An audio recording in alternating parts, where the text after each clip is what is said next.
We've been looking at the subject all that Jesus taught, యేసు బోధించినదంతయు అనే అంశమును మనం చూస్తూ ఉన్నాం. trying to obey the command in Matthew 28 and verse 20, మత్తయి సువార్త 28వ అధ్యాయం 20వ వచనంలో యేసుక్రీస్తు ప్రభువారు ఇచ్చిన ఆజ్ఞకు విధేయత చూపించడానికి మనం ప్రయత్నం చేస్తూ ఉన్నాం. where Jesus said that after you make disciples and baptize them, you must teach them to observe all that I commanded. మీరు సమస్త జనులను శిష్యులుగా చేసి వారికి బాప్తిజం ఇచ్చిన తర్వాత నేను ఏ సంగతులను ఆజ్ఞాపించుతునో వాటన్నిటిని గైకొనవలనని వారికి బోధించుడి. So we looked through the Gospel of Matthew and we've come to the end of it now, మనం మత్తయి సువార్తను చూస్తూ వచ్చాం. ఇప్పుడు చివరికి మనం వచ్చేసాం. seeing what are the things that Jesus taught by his words, by his life, by his actions, తన మాటల ద్వారా, తన జీవితం ద్వారా, తన క్రియల ద్వారా, by the circumstances through which he took his disciples and trained them, యేసుక్రీస్తు ప్రభువారు తన శిష్యులను రకరకాల పరిస్థితుల ద్వారా తీసుకువెళ్ళి వాళ్లకు శిక్షణ ఇచ్చారు. what was he trying to teach them which we had to learn?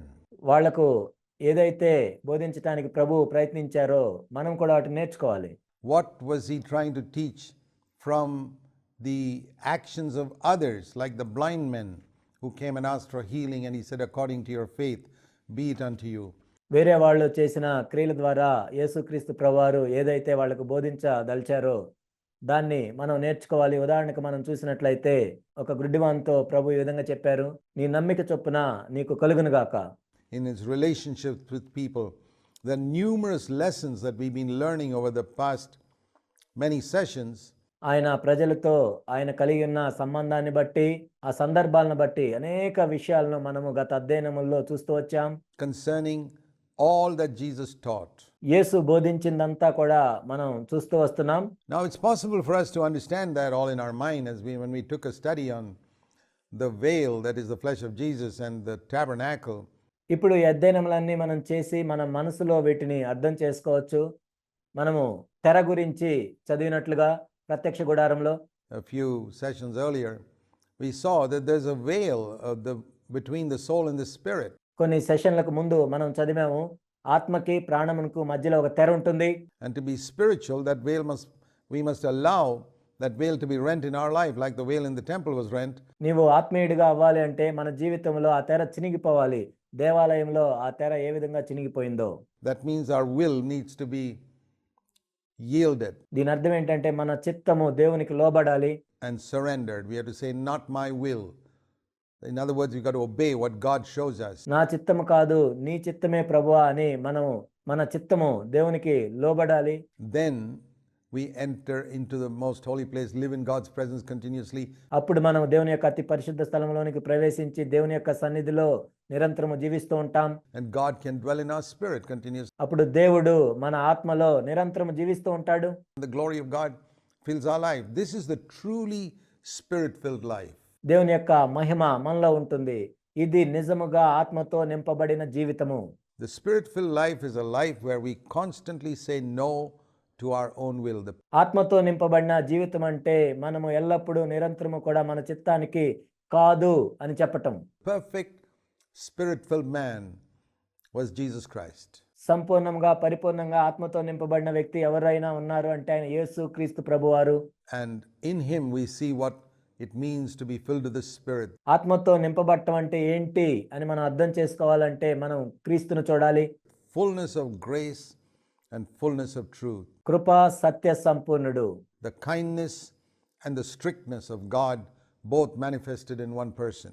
దేవుని యొక్క కనికరము, దేవుని యొక్క కఠినత్వము ఆ రెండు కూడా ఒక్క వ్యక్తిలో అవి ఉన్నాయి. And this is how all of us are to be, kind and strict. మనం కూడా కనికరం కలిగి ఉండాలి, కాఠిన్యం కలిగి ఉండాలి.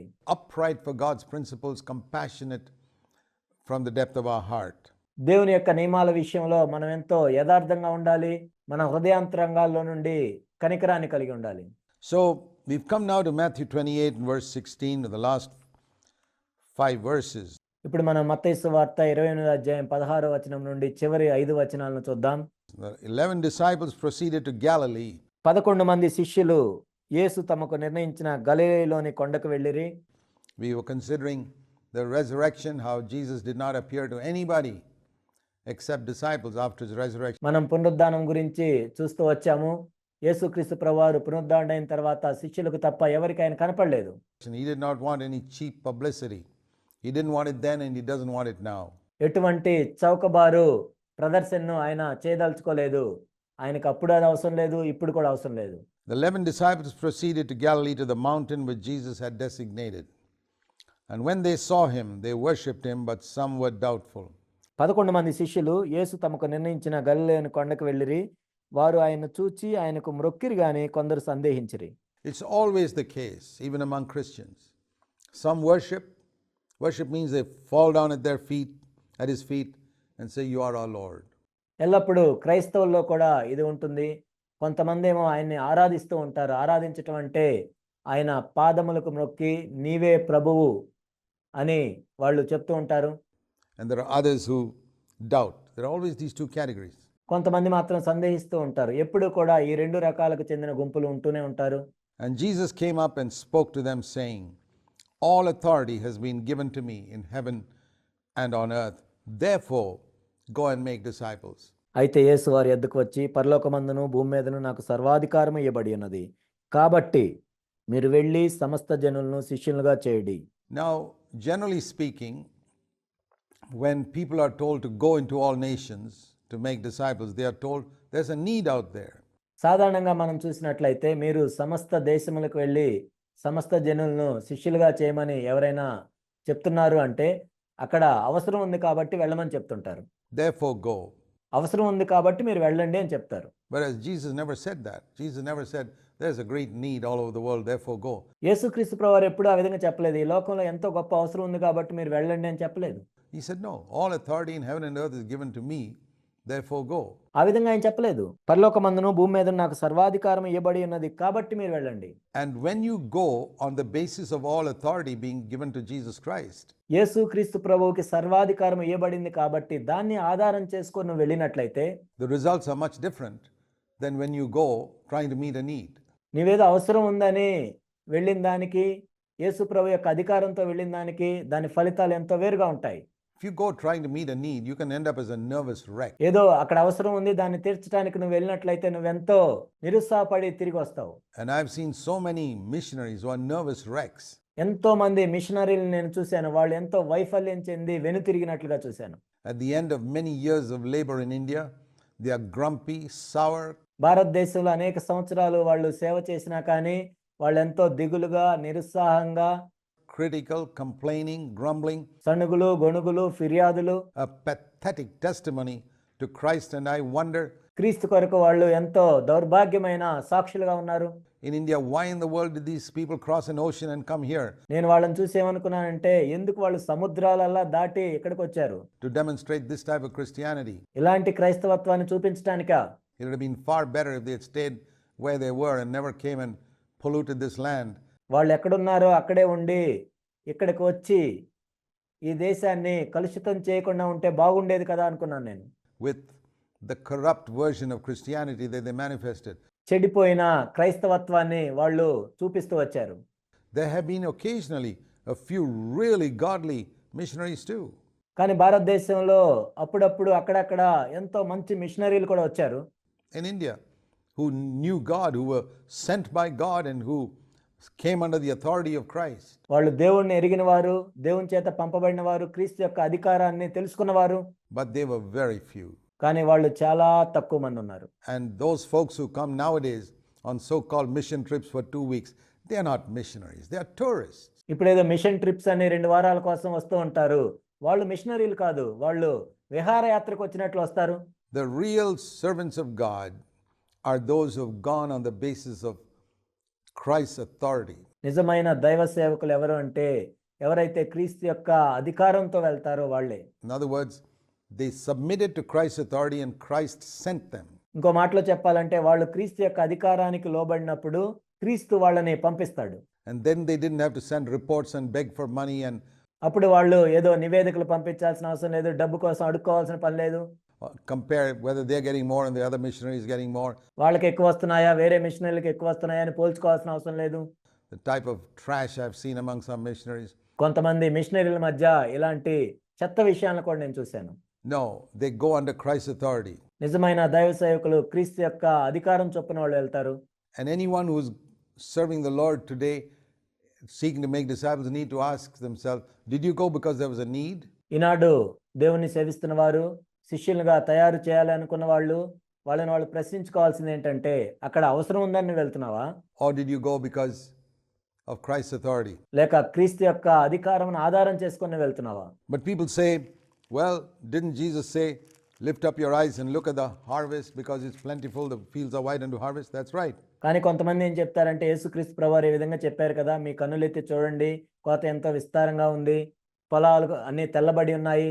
Let's look at John chapter 4 verse 35. అది సరైందే. మనం యోహాను సువార్త 4:35 చూద్దాం.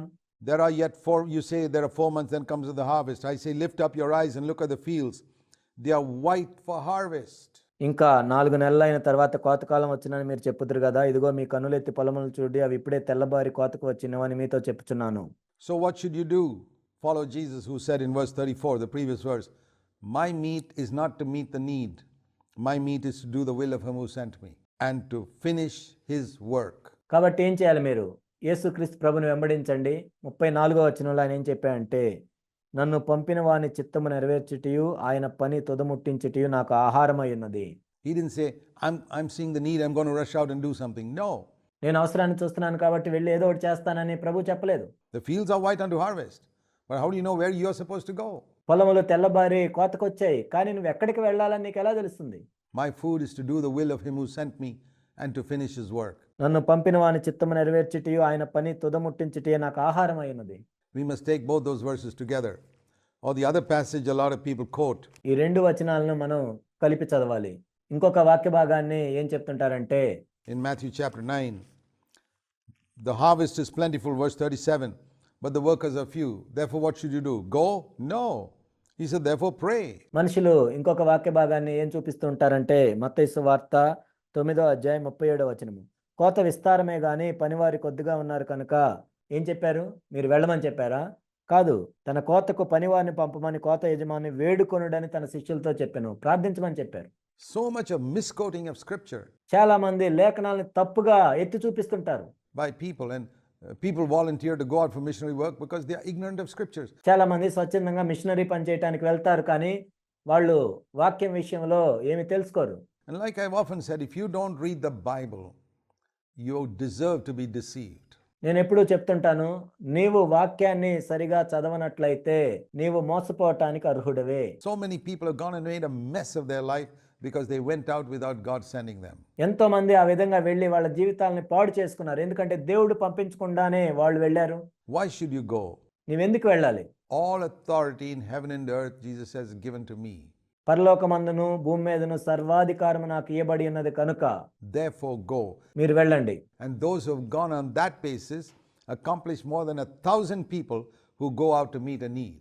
ఎవరైతే దాన్ని ఆధారం చేసుకొని వెళ్తారో ఆ వ్యక్తి 1000 మంది కంటే కూడా ఎక్కువగా దేవుని కోసం సాధిస్తారు. I'll tell you that. నేను చెప్తూ ఉన్నాను. And they don't end their life as nervous wrecks or with frustration or grumbling and complaining. ఆ విధంగా వెళ్ళినట్లయితే వాళ్ళేమి ఒత్తిడిలో పనిచేయరు, లేక దిగులుగా ఉండరు, సణుగులు ఫిర్యాదులు కలిగి ఉండరు. They complete their course with joy. సంతోషంతో వాళ్ళకి అప్పగించిన పని చేస్తారు. The fruit of their life is sanctification. They become more like Christ. వాళ్ళ జీవితంలో ఫలము పరిశుద్ధపరచబడటం ఉంటుంది, క్రీస్తు వలె వాళ్ళు మారుతూ ఉంటారు. At the end of their ministry, they are excited. వాళ్ళ పరిచర్య యొక్క అంతంలో వాళ్ళు ఎంతో ఉత్సాహంగా ఉంటారు. That is how it should be, and that's how it's been. I mean, ఆ విధంగా ఉండాలి, అలానే ఉండాలి. in full-time Christian work for 46 years. I'll tell you, my life is more exciting today than it was 46 years ago. నేను క్రైస్తవ పూర్తికాలపు పరిచర్యలో 46 సంవత్సరాల నుంచి ఉంటున్నాను. నేను చెప్తున్నాను, నేను ప్రారంభంలో కంటే కూడా ఇప్పుడు ఎక్కువ సంతోషంగా ఉన్నాను, ఉత్సాహంగా ఉన్నాను. I've understood more about victory over sin and walking with God today than before. పాపం మీద జయం పొందటము, దేవునితో నడవటము నేను అంతకుముందు కంటే ఇప్పుడే ఎక్కువ నేర్చుకున్నాను. It's exciting. It's wonderful. ఇదంతా ఉత్సాహంగా ఉంది, అద్భుతంగా ఉంది. I'm healthier today. It's wonderful to serve God, I'll tell you this. నేను ఎంతో ఆరోగ్యంగా కూడా ఉన్నాను ఇప్పుడు. దేవుణ్ణి సేవించటం అనేది ఎంతో అద్భుతమైంది. But only if God has sent you. That's the important thing. కానీ దేవుడు నిన్ను పంపిస్తేనే, అదే ప్రాముఖ్యమైన విషయం ఇక్కడ. All authority in heaven and earth is given to me. Therefore, go and make disciples. పరలోకమందును భూమి మీదను సర్వాధికారం నాకు ఇవ్వబడింది కనుక మీరు వెళ్ళి సమస్త జనులను శిష్యులుగా చేయండి. Now you see there are two sides to this great commission, and I want to show you the other side first. యేసు ప్రభు అప్పగించిన ఈ గొప్ప పనిలో రెండు భాగాలు ఉన్నాయి. మొదటి భాగాన్ని మీకు చూపిస్తాను, Because that's the first step. ఎందుకంటే అదే మొదటి మెట్టు. In Mark 16, there are two sides to this great commission. Mark 16లో మనం చూసినట్లయితే ఈ అప్పగించబడిన గొప్ప పని విషయంలో రెండు భాగాలు ఉన్నాయి. And Mark 16, it says, "Go into all the world," verse 15, "and preach the gospel to all creation." Mark 16:15 మనం చూసినట్లయితే మీరు సర్వలోకమునకు వెళ్ళి సర్వ సృష్టికి సువార్తను ప్రకటించుడి. He who has believed and is baptized shall be saved, but he who is disbelieved shall be condemned. నమ్మి బాప్తిజం పొందినవాడు రక్షింపబడును, నమ్మని వానికి శిక్ష విధింపబడును. And so we see here, this is what Jesus said we have to do initially. Go into the whole world, preach the gospel to all creation. And those who believe and are baptized will be saved.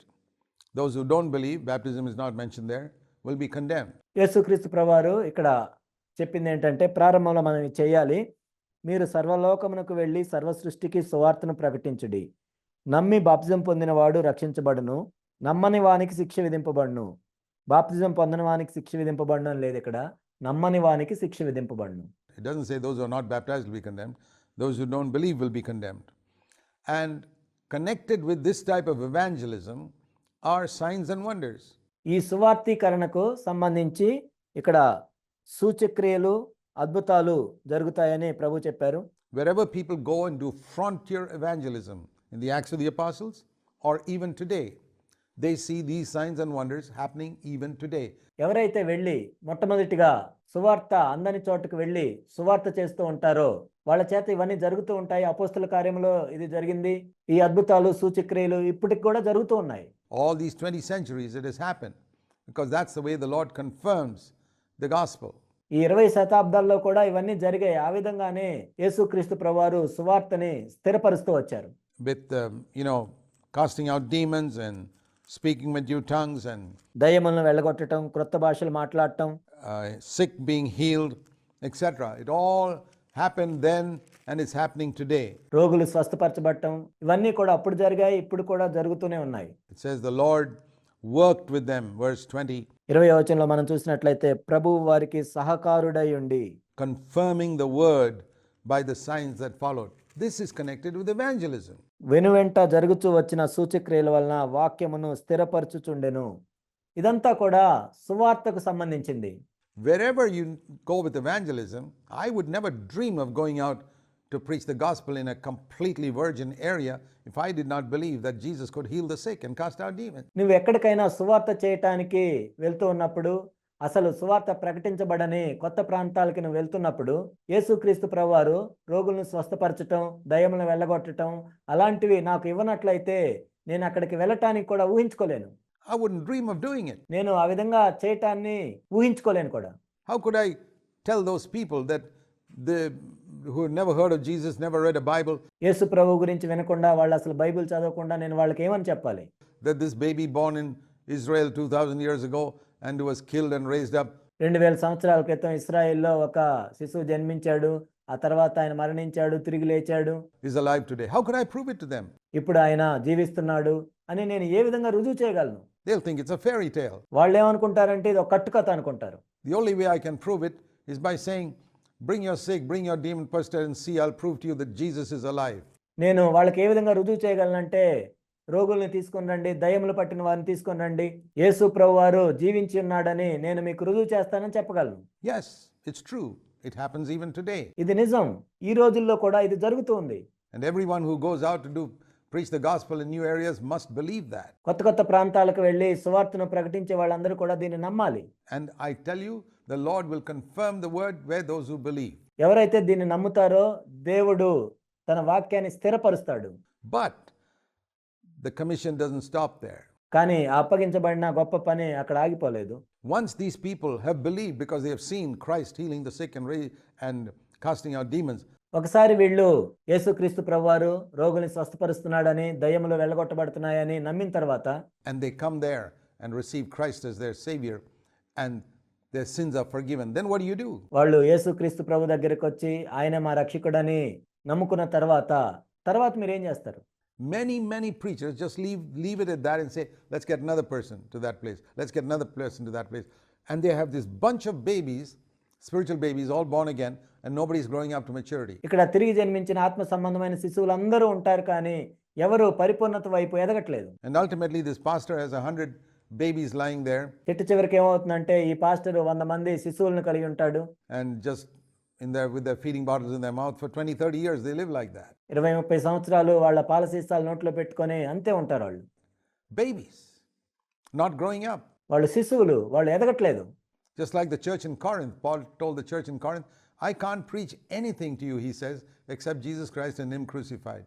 కొరింథీలో ఉన్న సంఘం వలె పౌలు ఏం చెప్పాడంటే కొరింథీయులకు, సిలువ వేయబడిన క్రీస్తుని తప్ప నేను మీకు ఏమీ చెప్పలేకపోతున్నాను. That means your sins can be forgiven because you're babies. అదేంటంటే మీ పాపాలు క్షమించబడ్డాయి అంత మాత్రం నేను చెప్పగలను, ఎందుకంటే మీరు శిశువుల వలె ఉన్నారు. And what is the reason? దానికి కారణం ఏంటి? Because they were not made into disciples. ఎందుకంటే వాళ్ళు శిష్యులుగా మారలేదు. Now, Paul couldn't stay in Corinth all the time. If he did, like he stayed in Ephesus for 3 years, he'd have made them into disciples. కొరింథీలో పౌలు ఎఫెసీలో 3 సంవత్సరాలు ఉన్నట్లు కొరింథీలో లేడు కాబట్టి శిష్యులుగా చేయలేకపోయాడు. In Ephesus, he made disciples. కొరింథీలో ఆ విధంగా ఉంటే వాళ్ళని శిష్యులుగా చేసేవాడు. ఎఫెసీలో ఉన్నప్పుడు వాళ్ళని శిష్యులుగా చేశాడు. So, the other part of the Great Commission, once you've led people to this type of faith in Christ, ఒకసారి వీళ్ళని క్రీస్తునందు విశ్వాసంలోనికి నడిపించిన తర్వాత ప్రభు అప్పగించిన గొప్ప పనిలో రెండో భాగం ఏంటంటే, led them to receive the Spirit, receive Christ by His Spirit into their heart. వాళ్ళు ఆత్మను స్వీకరించేటట్లు వాళ్ళని ప్రోత్సహించాలి. యేసుక్రీస్తు ప్రభువు యొక్క ఆత్మని వాళ్ళు స్వీకరించేటట్లు చేయాలి. Then we have to make them into disciples.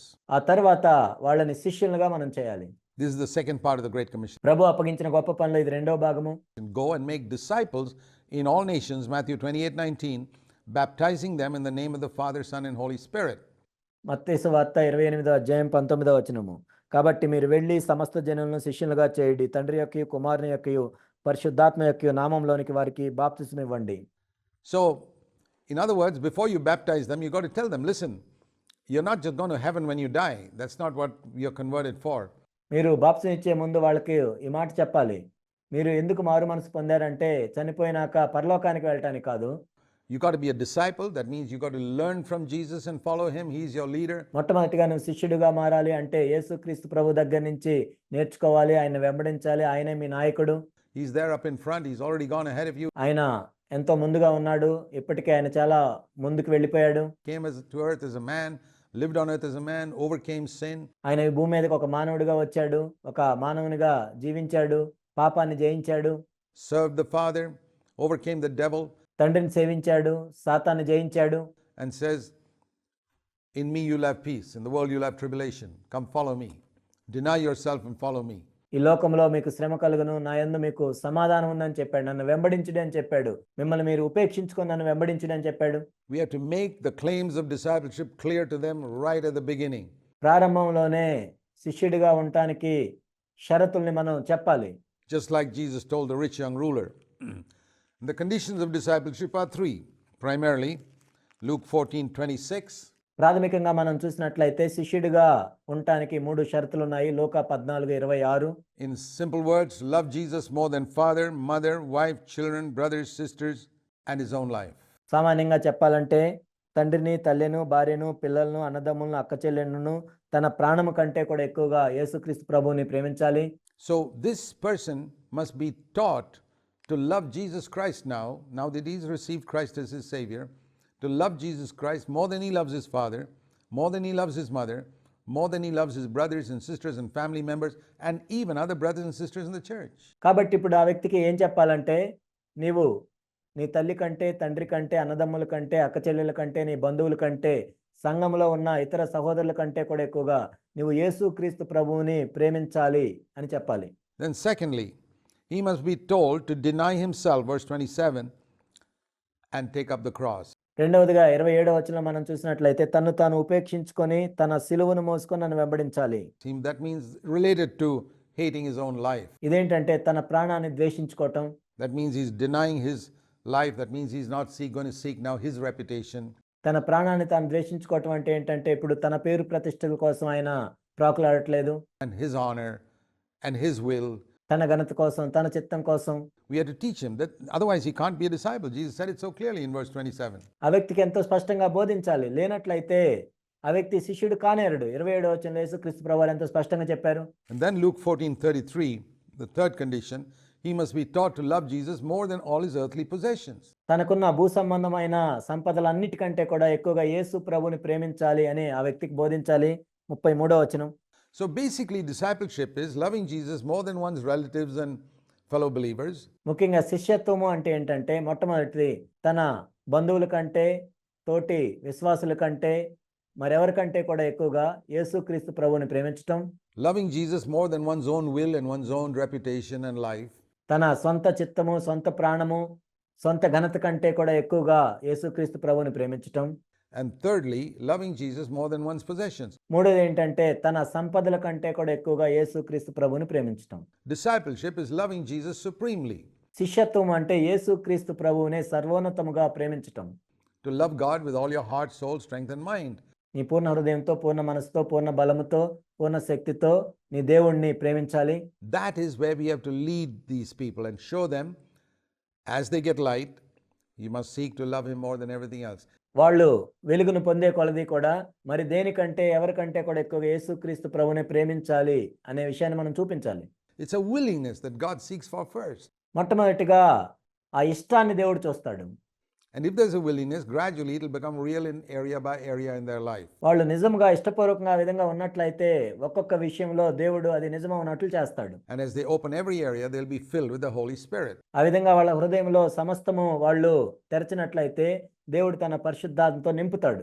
And we must present this to them and then tell them that you got to be baptized. ఈ విషయాలను వాళ్ళకు మనం బోధించాలి. ఆ తర్వాత నీవు బాప్తిజం తీసుకోవాలని చెప్పాలి. They are to be baptized. The command is very clear, to be baptized in the name of the Father and the Son and the Holy Spirit. We got to tell them God is a Trinity. ఇక్కడ ఎంతో స్పష్టమైన ఆజ్ఞ ఉంది.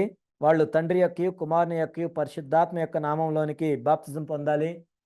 దేవుడు త్రియేక దేవుడు అని వాళ్ళకి చెప్పాలి. And they must be baptized in the name of the Father, Son and the Holy Spirit. తండ్రి, కుమార, పరిశుద్ధాత్మ నామంలో వాళ్ళకి బాప్తిజం ఇవ్వాలి. Now people have a question. Why does it say in the Acts of the Apostles, in Acts 2 and verse 38, to be baptized in the name of Jesus Christ, and again ఇప్పుడు మనుషులు ఈ ప్రశ్న అడుగుతూ ఉంటారు. అపోస్తల కార్యములు 2:38లో మరి ఎందుకు వాళ్ళు యేసుక్రీస్తు నామమున బాప్తిజం పొందాలి అని చెప్పారు, మరలా యేసుక్రీస్తు నామం ఎందుకు ఉంటుంది? in the Acts of the Apostles it says they were baptized in the name of Jesus Christ. When you see two scriptures, అపోస్తల కార్యములో యేసుక్రీస్తు నామమున బాప్తిజం పొందండి అని ఎందుకు చెప్పబడింది అని వాళ్ళు అడుగుతూ ఉంటారు. ఈ విధంగా రెండు లేఖనాలు మీరు చూసినప్పుడు that apparently contradict each other, రెండు లేఖనాలు చూడటానికి ఒకదానికొకటి విరోధంగా ఉన్నట్లు కనిపిస్తుంటే both are true. They don't contradict each other. ఆ రెండు కూడా నిజమే, ఒకదానికొకటి విరోధంగా ఏమి లేవు అవి. And I'll tell you how I baptize people. నేను ప్రజలకు బాప్తిజం ఏ విధంగా ఇస్తానో నేను చెప్తాను. I baptize in a way that both this command and that history is fulfilled. ఈ ఆజ్ఞ మరియు చరిత్రలో మనం చూసింది రెండు కూడా నెరవేర్చబడతాయి. Now if there is a conflict between command and history, we follow the command.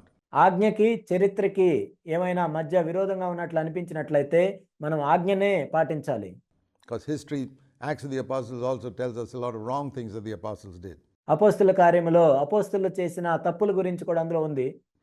such as Paul shaved his head, circumcised Timothy, etc. పౌలు గుండు చేయించుకోవటం, తిమోతికి సున్నతి చేయించటం. A command is always clear. So if there's a command of Jesus and a practice of the apostles, I have absolutely no doubt in my mind which I should obey, the command of Jesus. కానీ ఆజ్ఞ అనేది ఎంతో స్పష్టంగా ఉంటుంది. ఒక చోట ఆజ్ఞ ఉండి ఇంకో చోట అపోస్తులు ఏమి చేశారు అన్నది ఉన్నట్లయితే నేను తప్పకుండా ఆజ్ఞనే తీసుకుంటాను. I won't shave my head or circumcise somebody today just like Paul did. పౌలు చేసినట్లుగా ఇప్పుడు నేను గుండు కొట్టించుకోను, లేక వేరే వాళ్ళకి సున్నతి చేయించను, Or shout at the high priest like Paul did. Those are all written in the Acts of the Apostles. లేక ప్రధాన యాజకుని మీద నేను అరవను. ఇవన్నీ కూడా అపోస్తల కార్యములో రాయబడి ఉన్నాయి. But there is no contradiction here. కానీ ఇక్కడైతే ఒకదానికొకటి విరోధంగా ఏమి లేవు. Because when we baptize, the heathen have got a trinity too. Hinduism has got its trinity. The Egyptians have got their trinity. మనం బాప్తిజం ఇచ్చేటప్పుడు త్రిత్వంలో ఇస్తాము. అయితే త్రిత్వం అనేది వేరే మతాల్లో కూడా ఉంటుంది. హైందవ మతంలో ఉంటుంది, ఐగుప్తు మతాల్లో ఉంటుంది.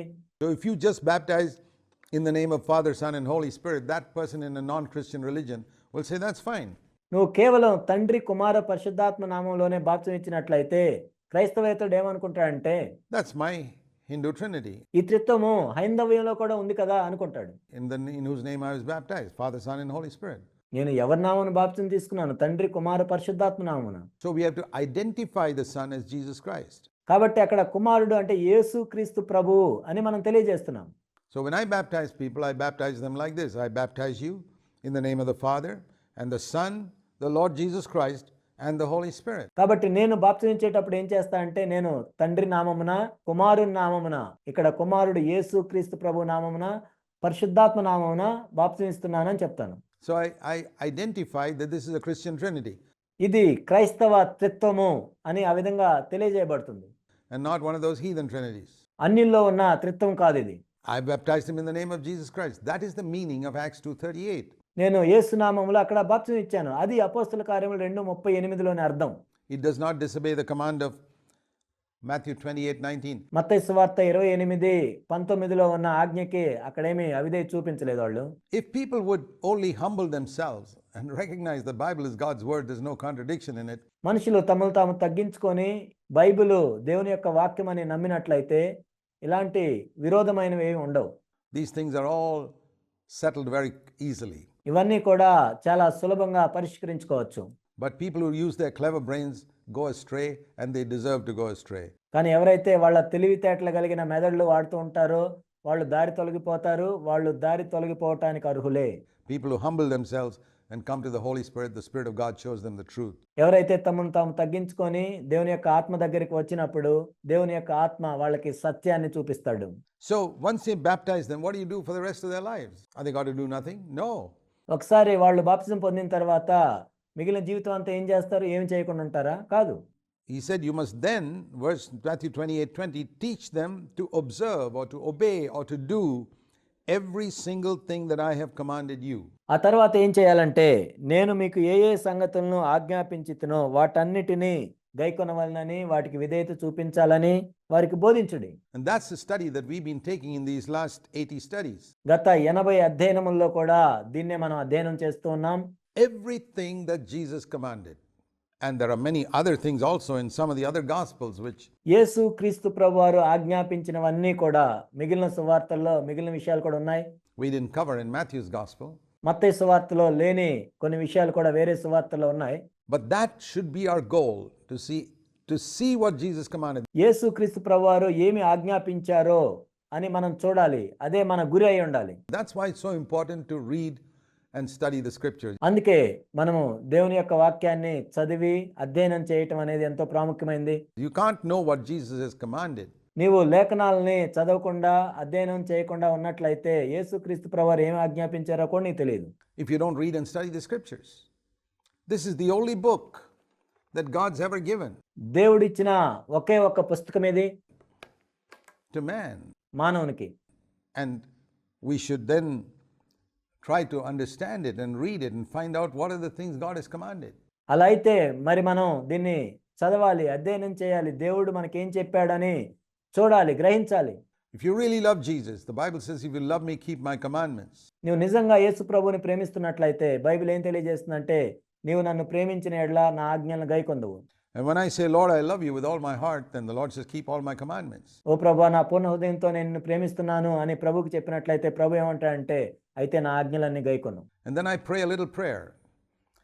I say, Lord, before I leave this earth, I want to obey every single commandment that you have given for Christians. నేను ఒక చిన్న ప్రార్థన చేస్తూ ఉంటాను. ప్రభువా నేను ఈ భూమిని విడిచిపెట్టి వెళ్ళేదానికంటే ముందు క్రైస్తవులకి నీవు ఏ ఏ ఆజ్ఞలు అయితే ఇచ్చావో వాటన్నిటిని నేను గైకొని వెళ్ళాలి. Not the ones you gave to Israel, like keeping the Sabbath and killing lambs. నువ్వు ఇశ్రాయేలుకి ఇచ్చిన ఆజ్ఞలు కాదు, విశ్రాంతి దినాన్ని ఆచరించాలని లేకపోతే గొర్రెలను చంపాలని And circumcision and all that. సున్నతి పొందాలని ఇవన్నీ కాదు. Those are for Israel, అవన్నీ ఇశ్రాయేలు వారి కోసం. or paying the tithes and all that. But దశమ భాగాలు చెల్లించాలని ఇవన్నీ కాదు. the things you've given for Christians, every command in the Bible which is given for Christians.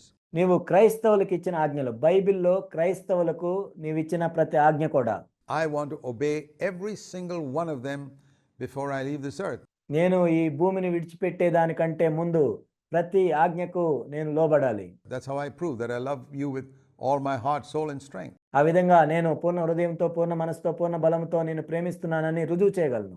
Which other way can we prove it? I would encourage you to pray that prayer. మరి ఏ విధంగా మనం రుజువు చేయగలము? మీరు కూడా ప్రార్థన చేయాలని మిమ్మల్ని నేను ప్రోత్సహిస్తున్నాను. Do you want to leave this earth with some commands of Jesus unfinished? యేసుక్రీస్తు ప్రభు ఇచ్చిన కొన్ని ఆజ్ఞలు నెరవేర్చకుండా మీరు వెళ్ళాలనుకుంటున్నారా ఈ భూమి మీద నుండి? For example, Jesus says, love your enemies. ఉదాహరణకి మీ శత్రువుల్ని ప్రేమించండి అని ప్రభు చెప్పారు. That's why God gives you enemies, అందుకే దేవుడు మీకు శత్రువులను ఇస్తాడు. so that you can love them and keep the commandments. మీరు వాళ్ళని ప్రేమించటం ద్వారా యేసు ప్రభు యొక్క ఆజ్ఞలు గైకొనొచ్చు. He says, bless those who curse you. That's why God allows some people to curse you, so that you can bless them. మిమ్మల్ని శపించే వారిని దీవించండి. అందుకే కొంతమంది మిమ్మల్ని శపించేటట్లు దేవుడు అనుమతిస్తాడు. ఆ విధంగా మీరు వాళ్ళని దీవించవచ్చు. Otherwise, how will you keep that commandment? లేనట్లయితే ఆజ్ఞను ఎలా పాటిస్తారు మీరు? I thank God for every person who thinks I'm his enemy or who hates me. ఎవరైతే నన్ను శత్రువు అనుకుంటున్నారో, ఎవరైతే నన్ను ద్వేషిస్తున్నారో వాళ్ళందరిని బట్టి నేను వందనాలు తెలియజేస్తున్నాను. Because I can do good to them. ఎందుకంటే ఆ విధంగా నేను వాళ్ళకి మేలు చేయొచ్చు.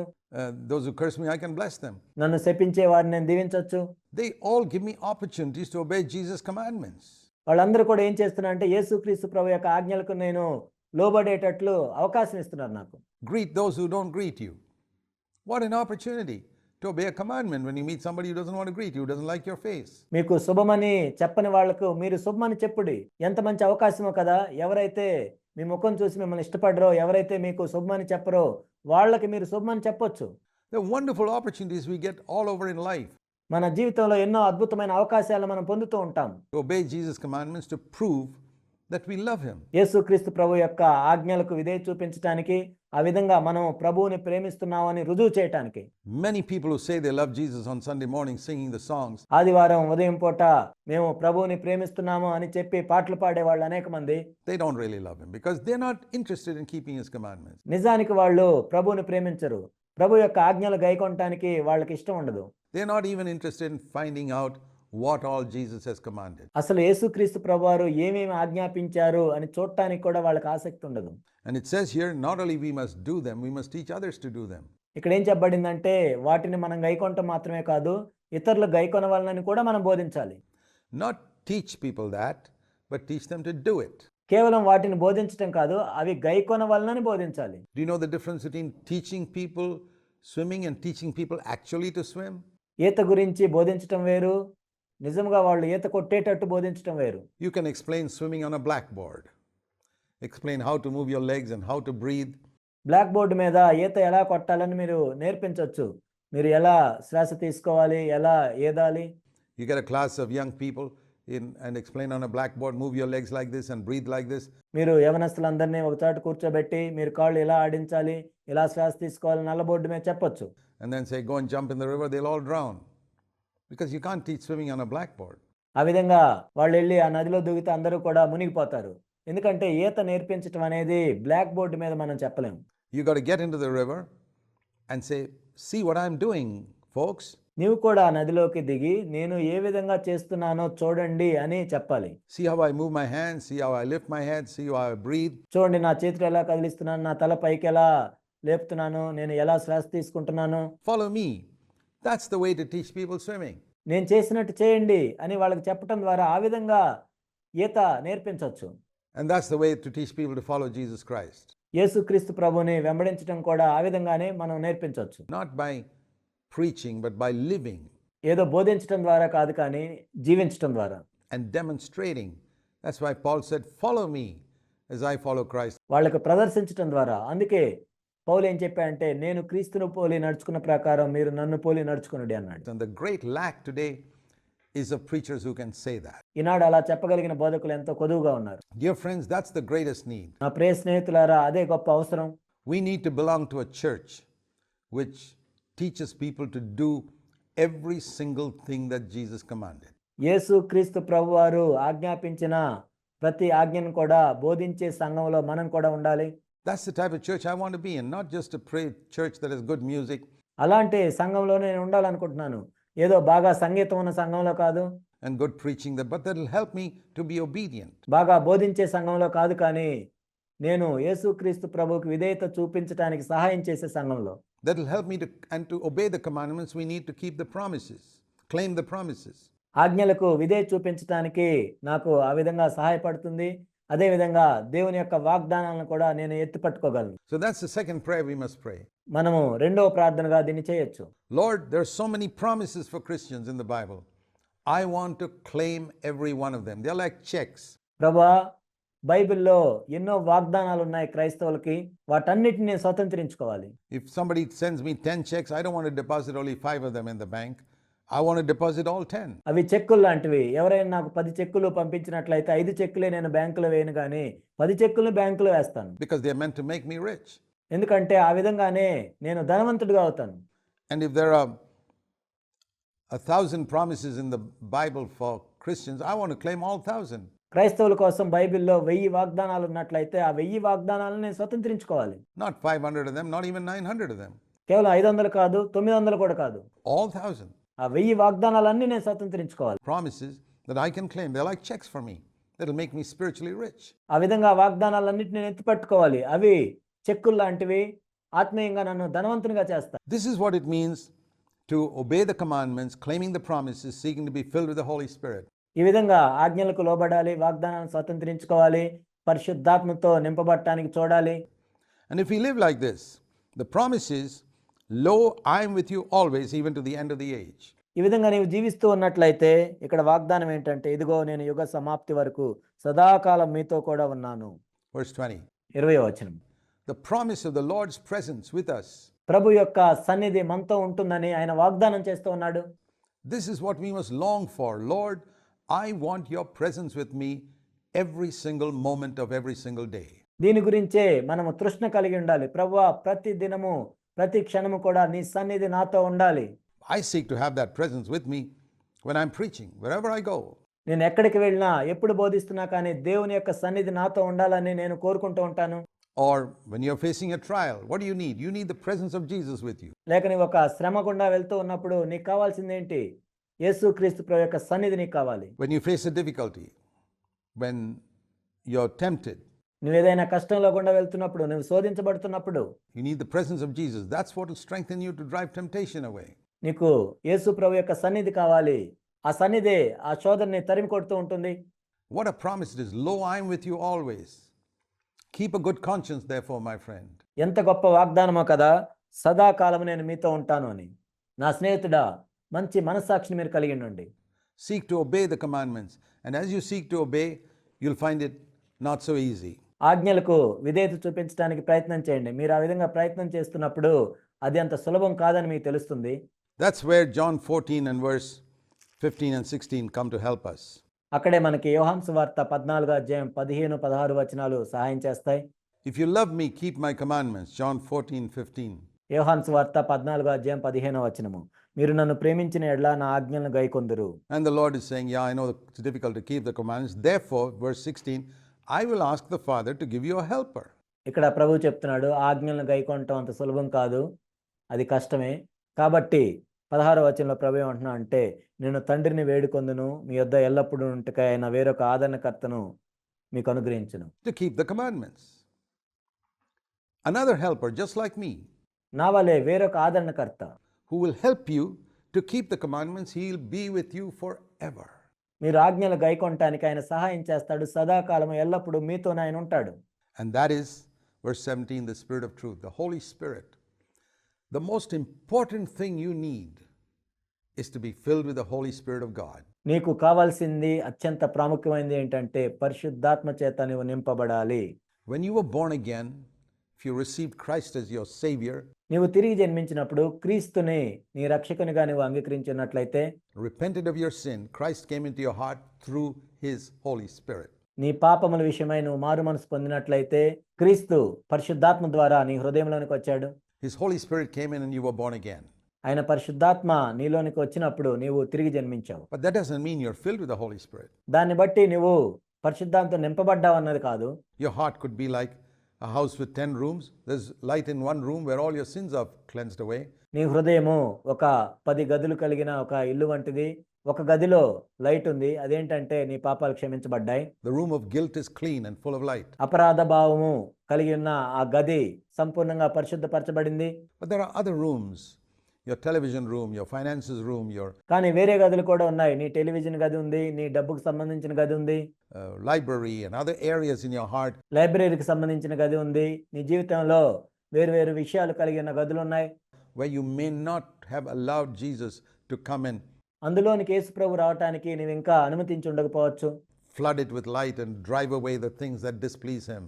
దేవుని యొక్క వెలుగు ఆ గదుల్లోకి వచ్చి దేవుణ్ణి సంతోషపెట్టని విషయాలన్నీ కూడా బయటికి పంపివేయనట్లు నువ్వు ఇంకా అనుమతించలేదేమో. I mean, if you watch movies which Christ is not happy with, you can't say that that area of your life is yielded to Christ. Not at all. క్రీస్తు సంతోషంగా లేని సినిమాలు నువ్వు చూస్తూ ఉన్నట్లయితే ఆ భాగము నువ్వు ఇంకా క్రీస్తుకు లోబడినట్లు కాదు. I'm not here to tell you which movies you should watch, but just make sure that Jesus is with you while you're watching it. నువ్వు ఏ సినిమాలు చూడాలని నేను ఇక్కడ చెప్పటం లేదు, కానీ క్రీస్తు నీ పక్కన ఉన్నప్పుడు నువ్వు ఏ సినిమాలు చూడగలవో చూసుకో. And that you're not watching stuff which Christ himself would not want to watch. క్రీస్తు చూడటానికి ఇష్టం లేని విషయాలను నువ్వు చూస్తున్నట్లయితే Then in that moment Christ is not with you. ఆ క్షణంలో క్రీస్తు నీ దగ్గర లేడు. So what's you saying? Christ is with me, lo, I'm with you. He's not with you always. సదాకాలము నీతో ఉంటానని క్రీస్తు చెప్పాడని నువ్వు అంటున్నావు, కానీ ఆ సమయంలో క్రీస్తు నీతో లేడు. If you open your heart and receive him and make him Lord of your life and say, Lord, నీ హృదయాన్ని తెరిచి ప్రభువుని స్వీకరించినట్లయితే, ఓ ప్రభువా, I want every area of my life to be filled with light. Why do we have to live in darkness? ప్రభువా, నా హృదయంలో ప్రతి గదిలో కూడా మీ వెలుగు కావాలి. మనం చీకట్లో ఎందుకు జీవించాలి? And so, dear friends, we've gone through these 80 studies. కాబట్టి నా ప్రియ స్నేహితులారా, మనము ఈ 80 అధ్యయనాలు చేశాము. And I hope you've understood a little more in this time of what it means to be a true disciple of Jesus. యేసు క్రీస్తు ప్రభు యొక్క నిజమైన శిష్యుడు అంటే ఏంటో ఇప్పుడు మీరు మరి కొంచెం ఎక్కువగా అర్థం చేసుకున్నారని అనుకుంటున్నాను. What it means to understand and to teach others to obey all that Jesus commanded us. యేసు ఆజ్ఞాపించినవన్నీ కూడా వాటిని గైకొని ఇతరులు కూడా వాటిని గైకొనవలనని బోధించటం అంటే ఏంటో మీరు మరి ఎక్కువగా అర్థం చేసుకుని ఉండొచ్చు ఇప్పుడు. As we have studied together all that Jesus taught, remember again in conclusion యేసు బోధించినదంతయు మనందరము కలిసి చదువుకున్నాం. that it's not a question of how much we understand. ముగింపులో దీన్ని మరొకసారి జ్ఞాపకం చేసుకోండి. దీన్ని మనం ఎంత అర్థం చేసుకున్నాం అన్నది కాదు ముఖ్యం. To whom more is given, more is required. ఎవరికైతే ఎక్కువగా ఇవ్వబడుతుందో వారి దగ్గర నుండి ఎక్కువగా ఆశించబడుతుంది. Now that you know so much, your responsibility has increased. ఇప్పుడు మీరు ఎక్కువగా తెలుసుకున్నారు కాబట్టి మీ బాధ్యత కూడా ఎక్కువ అవుతుంది. It's not enough to be excited about it and say, wow, దీని గురించి ఏదో ఉత్సాహంగా ఉత్తేజించబడటం కాదు. that is a wonderful message. I got so challenged by it. ఇదెంతో గొప్ప అద్భుతమైన వర్తమానం, దీని ద్వారా నేను సవాల్ చేయబడ్డాను. Very often people who say that, it's like a pep talk. They get stirred by it for a little while. తరచుగా ఈ మాటలు చెప్పే వాళ్ళందరూ కూడా ఎలా ఉంటారంటే ఇది పెప్ టాక్ లాగా, ఏదో ఆ కాసేపు ఆ ఉత్సాహం ఉంటుంది వాళ్ళలో. If you want to endure, you need a power. నీవు చివరి వరకు దీనిలో కొనసాగాలి అంటే నీకు శక్తి కావాలి. You know, like electric power can keep a fan running forever and ever. విద్యుత్ శక్తి ఫ్యాన్ ని ఎప్పుడూ తిప్పుతూనే ఉంటుంది. అదే విధంగా పరిశుద్ధాత్మ యొక్క శక్తి కూడా మనకు కావాలి. The power of the Holy Spirit within. దీనికోసమే మీరు చూడాలి. This is what you need to seek for. The greatest gift God's given us in this day, after the forgiveness of sins, the fullness of the Holy Spirit of God. ఈనాడు దేవుడు పాప క్షమాపణ తర్వాత మనకిచ్చిన అత్యంత గొప్ప వరం ఏంటంటే పరిశుద్ధాత్మ యొక్క సంపూర్ణమైన నింపుదల. God Almighty, the Trinity, the third person of the Trinity, coming and living within us and filling us. సర్వశక్తుడైన త్రియేక దేవునిలోని మూడవ వ్యక్తి మనలోనికి వచ్చి ఆయన నివసించటం. And then seek for fellowship with other like-minded people in a church that preaches these truths. ఆ తర్వాత ఇటువంటి మనసు కలిగిన ఇతర సహోదరులతో సహవాసం కోసం చూడు. ఏ సంఘములో అయితే ఇవి బోధించబడుతున్నాయో వాళ్లతో కలిసి ఉండు. And then you can grow in grace, ఆ విధంగా నీవు కృపలో ఎదుగుతావు. becoming more and more like Christ as time goes on. ఆ విధంగా నీవు కృపలో ఎదుగుతూ ఉంటావు. ఇంకా ఎక్కువగా సమయం గడిచే కొలది క్రీస్తు సారూప్యంలోనికి మారుతూ ఉంటావు. God bless you. దేవుడు మిమ్మల్ని ఆశీర్వదించును గాక.